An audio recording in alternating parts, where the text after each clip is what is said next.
ఎట్లా ఉందన్న ఇప్పుడు? బాగానే ఉంది. ఫ్రీ అనిపిస్తుందా? ఫ్రీ అనిపిస్తుంది. ఎన్ని రోజులు పడి? 15 రేపటికైతే రేపు శుక్రవారం వస్తే 15 రోజులు. 15 రోజుల? 15 రోజులు వచ్చి అట్లే కొనుక్కుంటున్నా? అట్లనే కొనుక్కుంటాం. ఇంజక్షన్ చేసుకున్నావా? ఏది లేదు. మరి ఎట్లా తెలుసు చెడుకి? సెల్లో ఇసురుగా ఉండదు చూసినా వచ్చింది. ఏమైనది మరి నీకు? కింద వాడ కాలు మడతవాడి కింద వాడ పట్టు అనని అట్లనే నొక్కుతున్న గోరీలు గిల్లు ఏమి ఆడవే. నేను చూసి ఇంకే ఒక 50 మందిని పని చేయమని మళ్ళీ. ఇప్పుడు ఎట్లా ఉంది? బాగానే ఉంది. ఏం చేసిన ఇప్పుడు నేను? రాసింది. నడుస్తున్నా ఇప్పుడు? నడుస్తుంది. ఎట్లా అనిపిస్తుంది నడుస్తుంటే? మంచిగా గుర్రకాడికి పోతాయి కదా? గుర్రకాడికి పోవాలి. పోకపోతే మంచి పొంద పెడుతుంది కదా కాలు అయితే.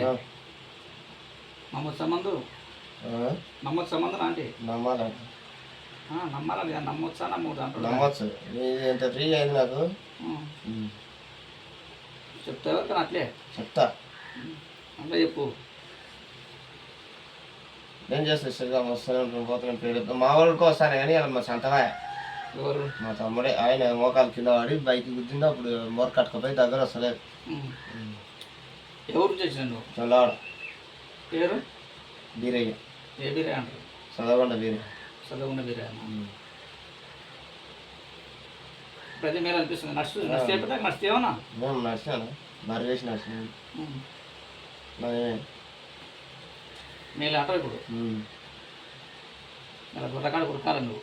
పోవాలి. మందు కూడా ఖరాబ్ తీసుకోకు. మానసిక వచ్చి పోతున్నావు, దాన్ని మనం ఏం చేయలేము. నీళ్ళు తడుకోకు. కాళ్ళు అడుగుతానే అది భయపడే కడవకు. మానసిక వచ్చి పోతున్నావు, దానికి మనం ఎవరు బాధ్యత కావు. అది ఇవాళ రేపు ఉంటే దాంట్లో కాపాడు. చెప్పు తొడగకు. ఇప్పుడు మడికాయలు పోతాయి కదండి, ఇది చెప్పు తొడగదు, మందు ఖరాబ్ అవుతుంది. అనుకోరా ఒక్కపూట బాగోలు పోతారా? పోయినా నువ్వు గొర్రె కాడుకున్నాడు ఇబ్బంది ఏం లేదు, కానీ కాకపోతే తడుపుకోండి సరే.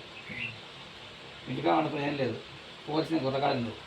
పోవాల్సింది ఇంకా దినం ఎవరు మా వాళ్ళు వండించే వాళ్ళు